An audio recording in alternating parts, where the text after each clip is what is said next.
Hi అండి, అందరికీ నమస్కారం. Welcome to my channel.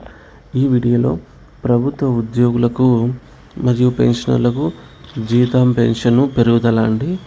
So 36,000 రూపాయలు అదనం. దీనికి సంబంధించిన తాజా సమాచారాన్ని వీడియోలో తెలుసుకుందాము.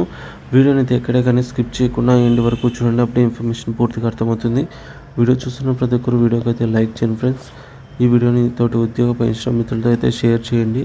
కొత్తగా మన ఛానల్ చూస్తున్నవారు సబ్స్క్రైబ్ చేసుకోకుంటే వెంటనే మన ఛానల్ అయితే సబ్స్క్రైబ్ చేసుకోండి. సో దీని ద్వారా నేను చేసే లేటెస్ట్ వీడియోస్ అన్నీ మీ వరకు రీచ్ అవుతాయి.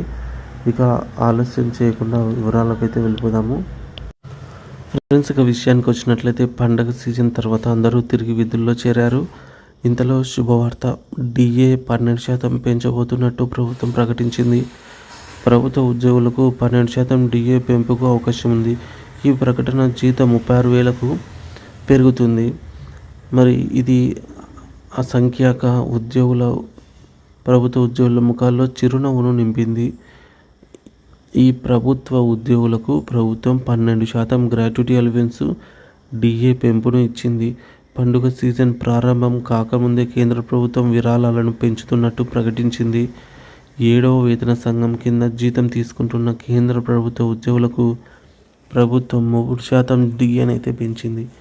5వ మరియు 6వ పే బ్యాండ్ల కింద వేతనాలు పొందుతున్నటువంటి ఉద్యోగులకు కూడా శుభవార్త అందించింది.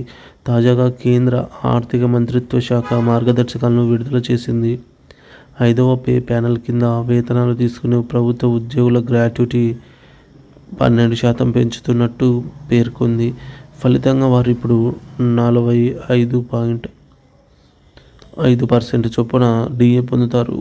ఈ కొత్త రేటు డిఏ ఈ ఏడాది జూలై 1 నుంచి అమల్లోకి రానుంది. అలాగే 6వ పే ప్యానెల్ కింద వేతనాలు పొందుతున్న ప్రభుత్వ ఉద్యోగులు వారి డిఏను కూడా కేంద్ర ప్రభుత్వం పెంచింది. ఇప్పటి వరకు వారికి 239% బహుమతులుగా లభిస్తున్నాయి. అయితే ఇప్పుడు దానిని పెంచాలని కేంద్ర ప్రభుత్వం నిర్ణయించింది. సో దాన్ని 7% పెంచండి మరియు ఆ సంఖ్య 246కు పెంచబడుతుంది. ఈ పెంచిన డిఏ జూలై 1 నుంచి అమల్లోకి వస్తుందని అయితే ప్రకటిస్తున్నారు. ఇది ఇలా ఉండగా పెంపు ప్రకటన వెలువడగానే ప్రభుత్వ ఉద్యోగుల జీతాలు ఎంత పెరిగాయనే లెక్కలు మొదలయ్యాయి. కేంద్ర ప్రభుత్వం ఉద్యోగుల మూల వేతనం బేసిక్ పేను 43 రూపాయలు కాగా అతనికి 239% చొప్పున లభిస్తే మొత్తం ₹1,00,000 పైనే వస్తుంది.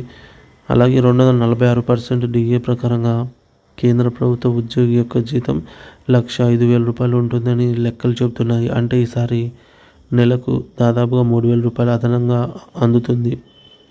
దీని ప్రకారం అతనికి ఏడాదికి దాదాపుగా 36,000 అదనంగా అయితే లభిస్తుంది. పండుగ సీజన్ తర్వాత అందరూ తిరిగి విధుల్లో చేరారు. ఇంతలో శుభవార్త. సో ఈ విధంగా అయితే ప్రభుత్వము శుభవార్త తెలియజేసింది ఫ్రెండ్స్.